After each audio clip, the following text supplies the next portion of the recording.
Hello, Spank U Next listeners. Me and Gregor are back with a special Christmas mailbag episode for you. Yeah, you know, I've always been a huge fan of Christmas specials. Ever since Doctor Who. You know, oh my god, Doctor Who. You're a big Doctor Who fan. I never really got it. Huge Doctor Who fan, and they do this really elaborate Christmas special, and we're about to do the same for you. Let's tell people what we're going to do here. We have been asking our listeners to write to us with any questions they have about kink and fetish, and we're going to try our best to answer them with our knowledge. Loads of spanks go out to our colleague Julia. She did a lot of preparation for this episode, so all of you who sent in questions, you know her because you sent the questions to her, and then she kind of printed them out and cut them into little snippets of papers. And we have actually a bowl here. I don't know if you hear this. ASMR.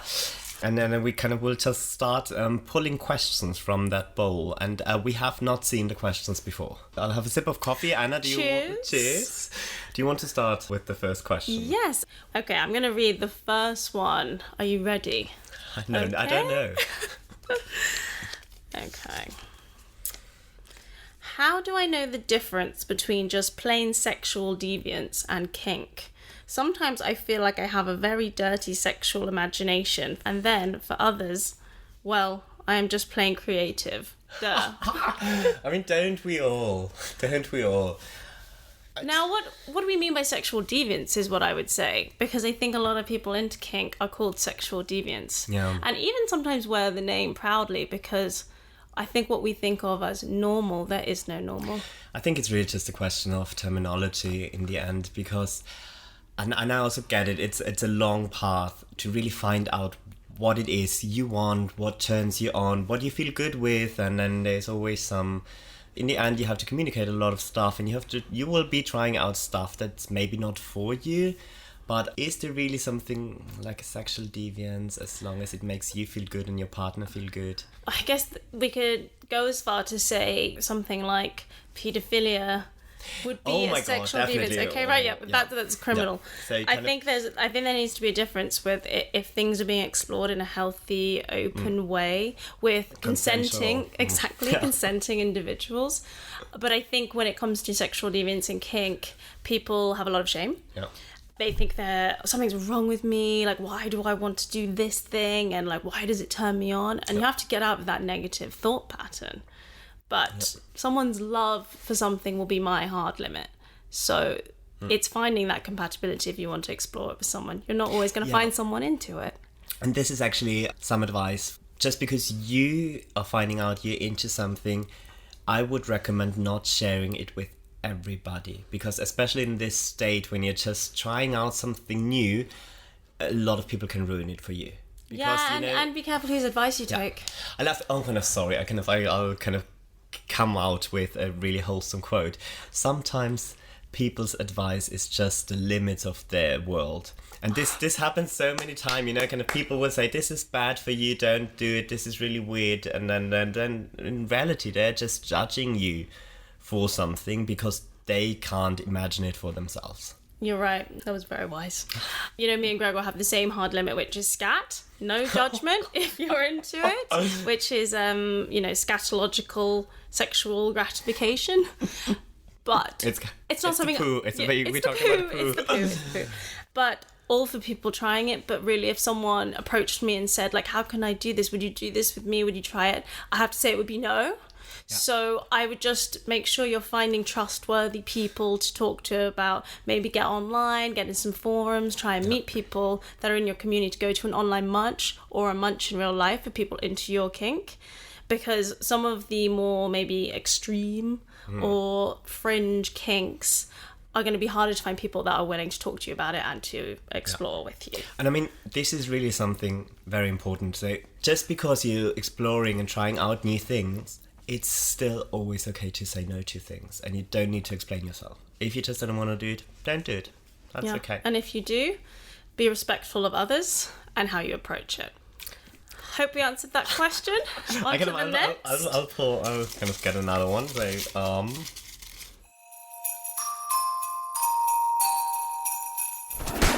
Oh, okay. This one is actually from a friend of mine. She's Bantia Losak, and she is a Spanish sex blogger. So if you look her up on Spotify, she has, I think it's called Los Relatos de Bantia. It's a Spanish jerk of instruction and sex. And she is asking, Bantia is asking, what are your thoughts on jerk of instructions and ASMR for sexual pleasure? Is ASMR a fetish? Okay. Is there a specific way that she does it? Do you know? I know because I listened to her. Yeah. I've listened to her jerk of instructions, even though it's more for a heterosexual audience. And Is it for couples or for solo? It's for singles and couples actually. Okay. So basically, kind of, she just tells you what to do, and sometimes she does this live, and sometimes she does it kind of as a podcast, and you just listen to it, and you have to do what she tells you. So kind of you have to stop when she tells you to stop, and so it's like she's leading you on that journey. Exactly. Kind of I think she's quite dominant in that. I think it's really interesting actually, and I think it sounds sexy. It sounds kind of like audio porn-ish, but like you're there for the journey. But my thing would be the way I self-pleasure is going to be so different to how someone else does.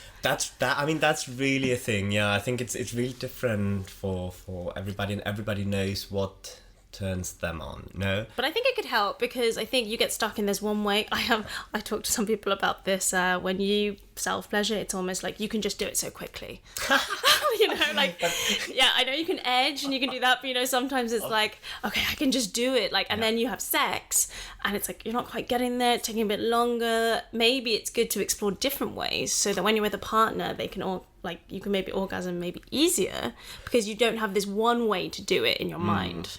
I mean, that's does also that make sense? It does, and it just makes me think of that's the nice thing of knowing somebody for a longer time, because then usually you connect on a deeper level and they know what turns you on. So if you just have a quick hookup, sometimes it's just, you know, it's really hot and it turns you on because it's also in the moment and it's new. Exactly. But then sometimes they don't know how to push your buttons in a way. No, but I even think I'm still like finding things out about my self-pleasure routine that's changing all the time. So I like this idea that you can have it guided. Yeah. I would try it out, but I haven't listened to her podcast, but I have listened to other audio porn. I've listened to her podcast, but I have not masturbated. Is it weird because you're friends? Would it be? Yeah. I think it's because of that. But I think it definitely has something to it also, because, you know, it's just audio. So all the rest is just kind of, up to your imagination. That's what we're losing with porn. The imagination, everything's so quick gratification. It's just right there. You have to work for your orgasm if you have to imagine it yourself. You have to work for your orgasm. Amen. And what was the other part? ASMR. I think it can be both. It's something people like for relaxation, meditation, but it definitely has fetish elements for sure. Oh, totally. I think also sound can really turn you on. Totally. And especially just imagine moments when your other senses are limited. Yeah. You know, kind of when you, for instance, don't see, when you have your eyes closed, or even kind of wear a blindfold, and then you just hear something. I think it's a huge turn on for a lot of people. I think it also really overlaps with kink because of, let's say, think about sensory deprivation. Oh, yeah. And it's about taking all your other senses away and focusing on one, and how that can heighten pleasure in these like crazy ways. So I can really understand the audio being a real heightener of self-pleasure and I guess sex. You out there, I hope we're giving you some ideas. Okay, maybe let's go with the next question. Next question in the bowl. People are really they're really writing long paragraphs. Oh. Okay. I've had and still having my fair share of sex and discovered that the more attractive the person is, the more kinky they are. I came to realise, of course, if you are good looking, you probably have had a lot of the normal and standard sex, and there would come a time when you just want to take it further to another level. If you are fairly not getting any, there are a few options for you to really experiment and stay on the normal and standard sex level. What do you think about my hypothesis? I have to say, I'm so sorry whoever wrote this, but I disagree. I so disagree. I think looks have nothing to do with your sexual performance. I agree, and I also think that the more good looking you are, the more you don't have to work for things. Exactly. Exactly. Yeah. It's nothing to do with it's bad to be good looking. Obviously, it's helpful. Yeah. It's nice to look at something nice, but often you don't have to work for anything in life because life comes to you a little bit easier. Yeah. In lots of ways. And also kind of, I don't know, have you had this when somebody was just really good looking, but then they were also so concerned of how they were looking in bed? Yeah, and because I think some people that are really attractive have only ever been rewarded or commented on for their attractiveness, and Not people for their fail performance or their personality. Yeah. So maybe it's true, but I would really not have much to say on that hypothesis because I haven't experienced that myself. What? No, as in I haven't. Because you're very good looking, so I think you could have experienced that for yourself. But I haven't experienced good looking people being kinkier. No, yeah, same. So I think let's just. Sorry if that's a shit hand answer. over the bowl. Hand over the bowl.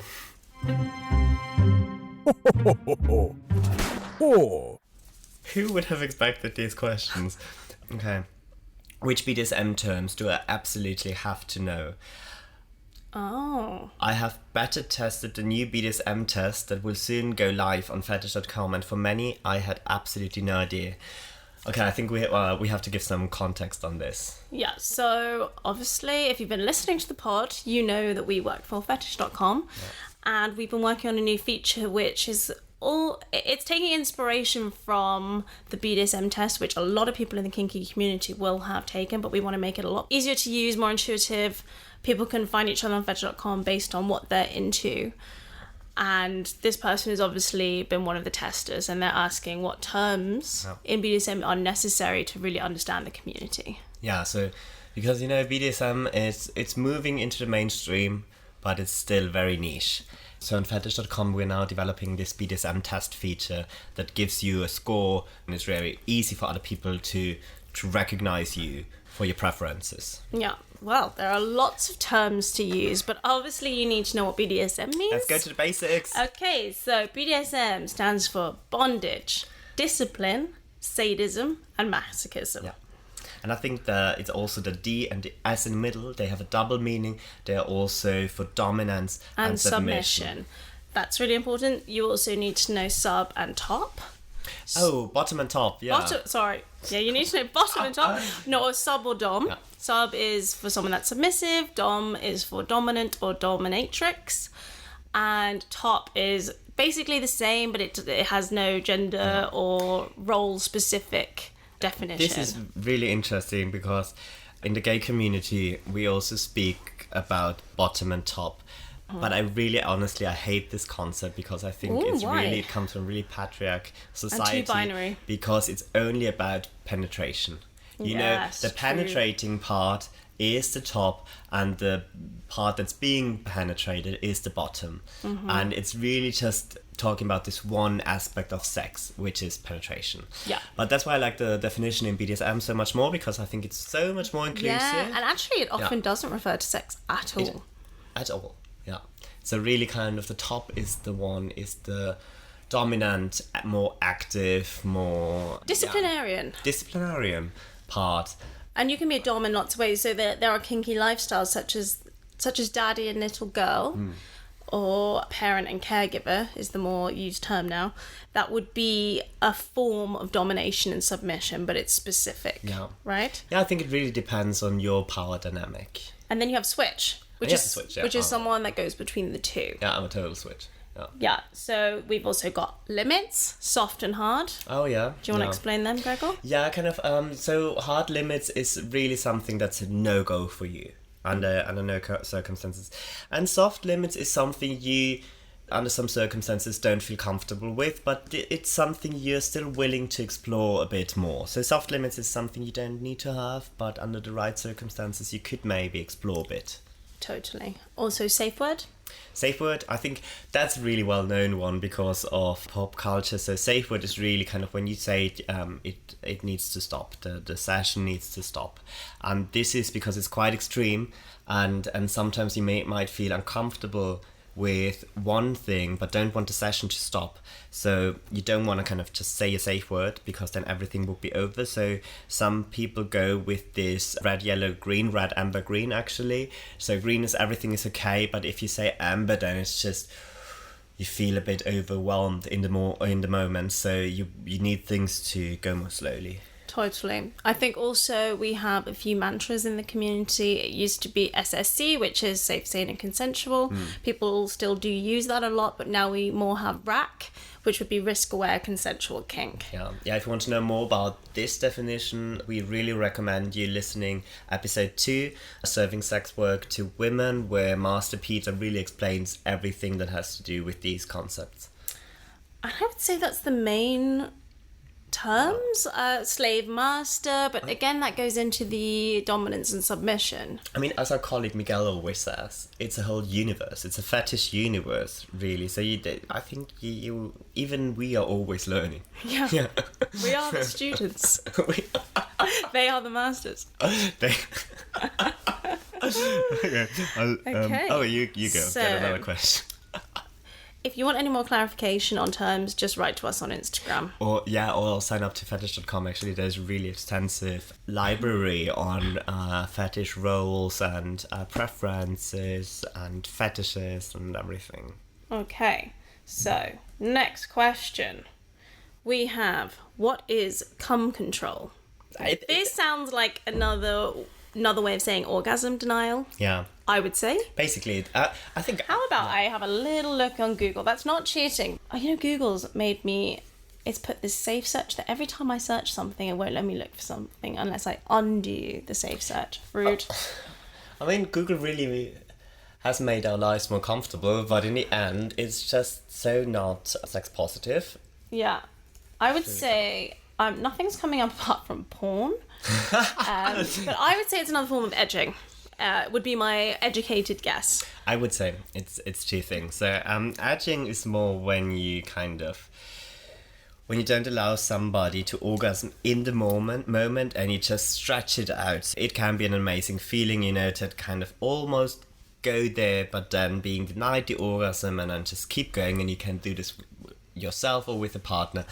And then there's really strict orgasm control also if you have a dominant that just decides when you're allowed to orgasm. But does that go into chastity as well? I think they're bringing you to the point of orgasm. Yeah. And denying it. I think it's a spectrum. At the very far end, there's definitely chastity, but yeah. Yeah. So whoever asked this question, I would look up orgasm denial, as I think this is a more colloquial term for that. Yeah.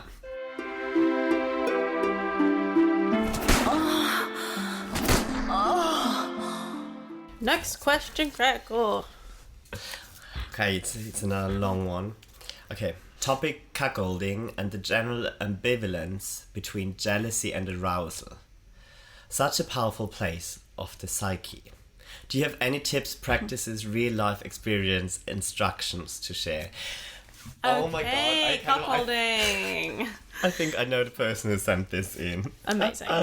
Yeah. Okay, so do we assume everyone knows what cuckolding is? I think we will explain it quickly. Okay, so cuckolding is kink, where it's mostly men, but it does happen with women and in gay relationships for sure, but it tends to refer to a man getting off on watching their wife or partner have sex with another man. Yeah. That is the technical term, but there are lots of grey areas within that. And a cuck, which is not the political term that has become popular for the right wing in America, is someone that is the person that likes watching their partner get off with someone else. And it can be sex or anything sexual.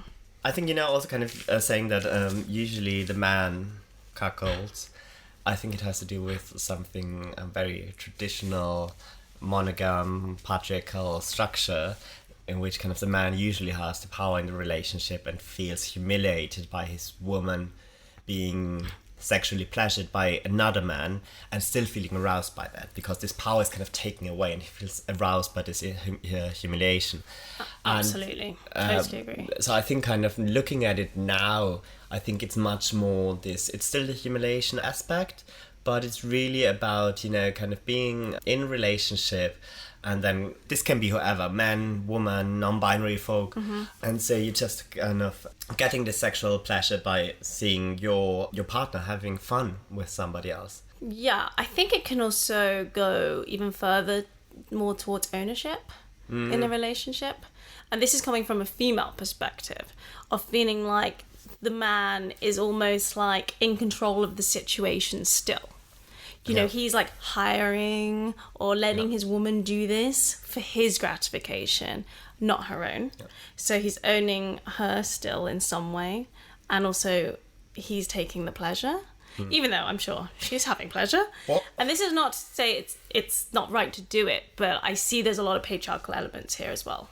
What about the aspect of jealousy? Because I think I get that there's so many people are aroused by the thought of their partner. But so many people are horrified by it, right? Having sex with somebody else and them watching, but still it provokes feelings of jealousy. Totally. I think jealousy is a really powerful emotion. Yeah. It's one of the most powerful. It actually drives people to do mad shit. Right? And also when you're so attracted to someone and then someone else is, I can so see why people get turned on by it. But you have to have a very honest and open communication and a lot of trust with your partner to do this in a way that's not damaging to a relationship. I think you're right. And also, even if you communicate it a lot and then you're in the situation and then some feelings arise that just overwhelm you, I think a first step is to really accept all of this. Because it's how we have been conditioned, it's how we have been raised and educated to kind of also connect this idea of relationship with an idea of possession, with an idea of exclusiveness, with the fear of loss. So it's just natural for you, if you're in a situation like this, or also in a group sex situation, that feelings of jealousy show up. And I think the first step is really kind of just to accept that you have these feelings now, that you don't judge yourself for them, and then later that you have a conversation with your partner on this, and then just say, hey, this is what happened to me. How was it for you? Where do we go from here? Yes. Dropping Totally. pearls of wisdom here. As Selena Chris would say, who's coming up in the next episode, is to sit in that uncomfortable zone, right? This is really kind of whoever wrote that question. I think I know who it was. Listen to the next episode when we have Selena Chris here. Yeah, she says jealousy always comes up, and it's about sitting in that uncomfortable place and thinking about why you are jealous, because it's not always about the other person. It's your stuff. So jealousy, I can see why it's a turn on. It can overpower you. It can make you want that person even more because someone's like threatening your place. Okay, I'll next question. Read a new question. Okay. I keep seeing vore porn come up over and over again online. It seems like it's really on the rise in popularity. Could you explain any rationale behind it, and is it similar to other fetishes? I actually do think it's more popular, but I think this goes hand in hand with a lot of online culture and anime porn. The metaverse. But vore is a fetish based on role-playing, because if it's not role-playing, it is potentially fatal and criminal. So tell them what it is. Okay, so it's the fetish or desire to be devoured by another person or a creature, whether alive and whole, which is soft vore, or with gore or killing, which is hard vore. Okay. Yeah. Now, why do we think it's on the rise? I would say because the world is so fucked. People just want to fucking die. Yeah, actually, I spoke to some people who are kind of really fantasizing about this feeling of just being, devoured, of being eaten up as a whole, of being kind of, in a warm, moist, tight place. Tight. And I think this is a fetish that's usually it's in hentai, it's written, it's in stories, and you just fantasize. It's a lot about imagination, because I think the act of carrying it out would be so difficult, and there would be many challenges. But it does happen. Let's just say that, and it's very dangerous. So I mean, the desire to be eaten whole, what's that about? I can't really say why it's on the rise, but my imagination would be that it's like fully submitting to something where you evaporate completely, which means you become completely objectified and without humanity. I also think a lot of times vore goes hand in hand with a giant fetish or giantess fetish, when you're just imagining somebody really huge Stomping on you, devouring you, eating you. And I think this is because I think also extremes attract us in a way, because they're so not part of our day-to-day life that we're really, you know, in some sense attracted to, really big dicks, really big boobs, and that's also really giants eating us whole. Yeah, and I think that's happened more and more with social media, reality stars, this desire to be the most extreme form of yourself and in the world, to stand out. Oh. Merry Christmas. Next question, are you ready? I'm ready. How important is a safe word? Very. I think it's important to say that it's not the only safety assurance in BDSM or in sex, actually. A lot of people have safe words to signify when something's getting uncomfortable and they want to stop. There are the systems like you mentioned earlier, like the traffic light system, which is green, amber, red. There's also, you can have a BDSM contract to say what you absolutely will not do, what you might be pushed to do. But safe word just guarantees the consent is there. Yeah, I think even more than a safe word, it's really all about communication.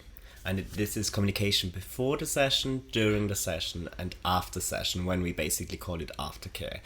But really the thing is, the more you communicate before session, the more enjoyable the session will be, because you voiced what you're into, what you like, where your limits are, where you feel uncomfortable.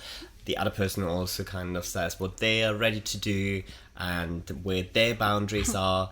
And then the safe word is one way of communicating during the session. But I really think and here comes the tricky part, a good sub also it's really important to know when it's too much for them and when they are coming close to a limit. And a good dom should know when their sub reaches this limit. So sometimes this communication should even happen without a safe word, but of course it not always does, so that's why safe words are really important. I think a safe word is an absolute assurance, because if you don't have a safe word, it would make me question that you have not gone into a session in the most prepared way. Yeah, because the unexpected can happen. I would take consensual non-consent as a good example here, or sort of abandonment play, forced sex play. These are quite extreme forms of BDSM that you think are great in a fantasy. You've been fantasizing about, being kidnapped by a group of people and it's just a play scene, but you need to know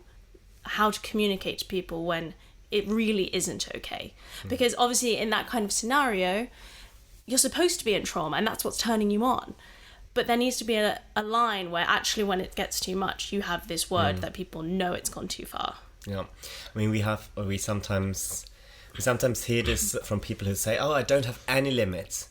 Oh, red flag. Red flag. This is such a red flag. Oh, that's a term needed. Yeah. Red flag. Yeah.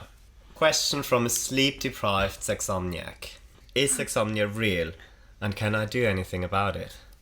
It is real.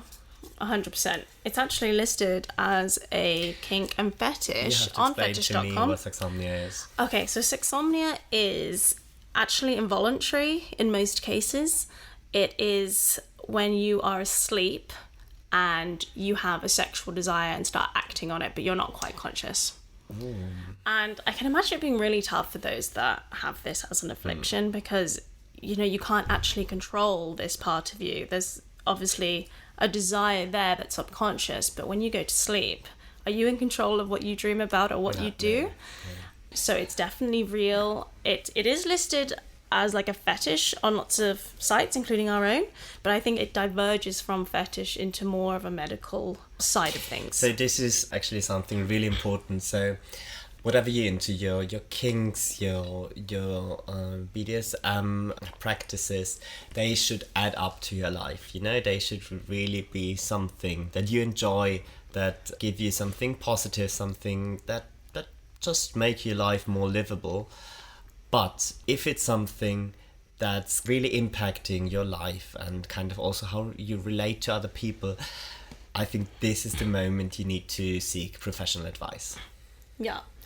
That's why I would say I don't think me or Gregor are equipped to say what to do about it. It would be more consulting with someone, that maybe a sleep consultant or a sleep therapist that would be able to give you advice. But good luck to you.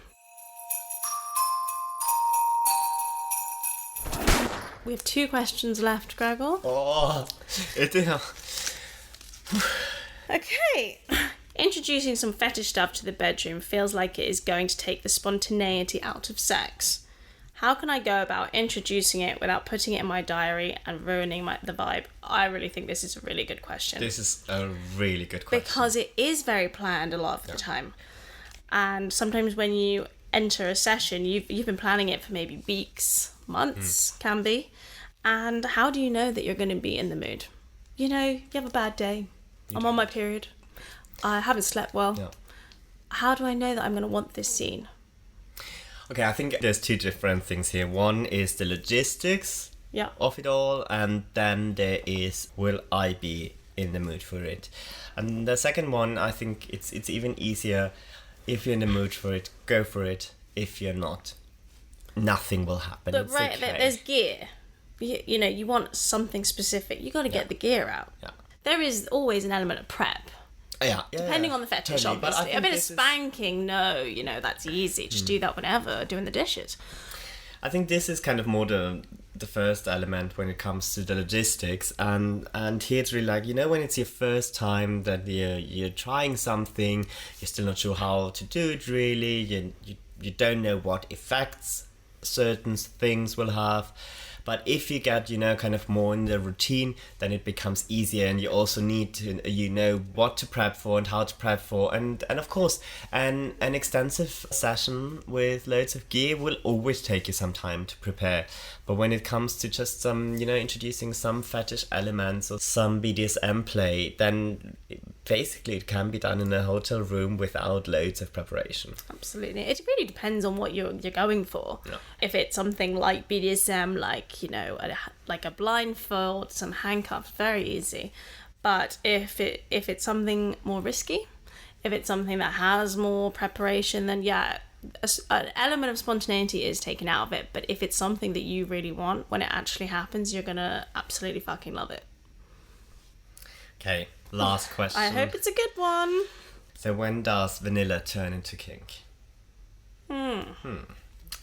There's no definition, I guess, from vanilla to kink. I would say, I think people would say, oh, if you just start spanking, you're into kink. I think everyone has the potential to have a kinky side. Oh, I think, yeah. And I've heard from people who say they're very vanilla and then they enjoy things that are actually real BDSM practices, you know, like breath control or humiliation or whatever. And, you know, I think in the end, it's all a spectrum, a panorama of things. I think actually when we talk about vanilla and not, there's actually no definition. Oh my god, now this just made me think of something, because about 2 years ago, before the pandemic, we went to this fetish and BDSM fair in Hamburg. And mainly the audience, they were around 60 or something. It was older than maybe somewhere in Berlin, I would say. Yeah.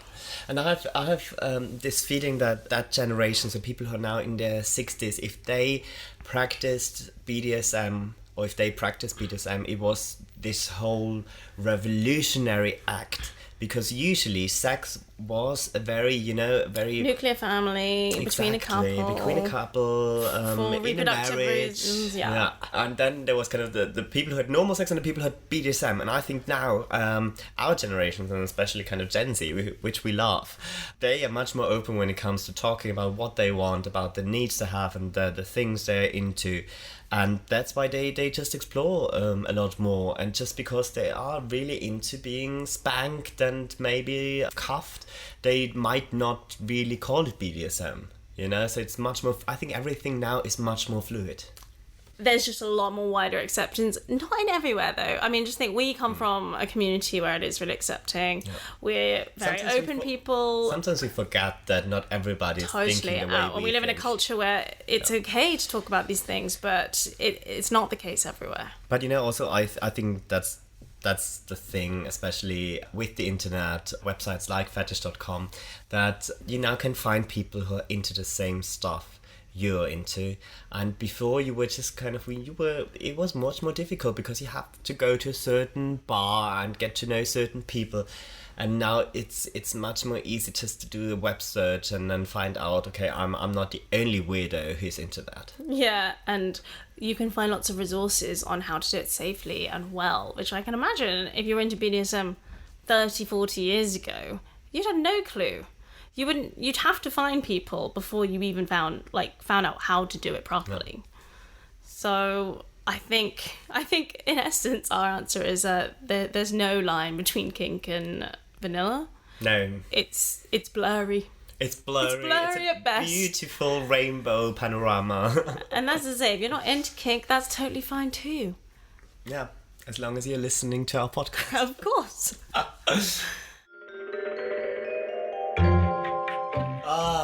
Well, that's a wrap on that. Thank you everyone for your insightful questions. Such fun. Yeah, such fun. Really kind of enjoy your holidays. I hope you get some rest. I hope you got some inspiration from this podcast. And really let us know about all the things you're trying out. Hit us up on Instagram or at Spank U Podcast. Or sign up to Fetish.com and hit us up on there. And in the meantime, we'll have another episode coming out in January, and it's going to be with Selena Chris about bratting and sex-positive parenting. And it's something to look forward to in the darkest month, which is, of course, January. The longest and the darkest month. A time to really get kinky because there's nothing else to do. Nothing else to do. See you in the new year. Happy Christmas. Keep it kinky. If you enjoyed this episode, don't forget to subscribe to Spank U Next on Spotify, Apple, or wherever you get your podcasts. You can also follow us on Instagram at Spank U Next Podcast. If you're looking to connect with people who share your kinks, sign up to Fetish.com for free or download the Fet app from Google Play and the App Store. And for anyone looking to deepen their knowledge of kink, head to the BDSM training school on Fetish.com and enroll in a course now. And last but not least, shout out to our producer Tim Smith.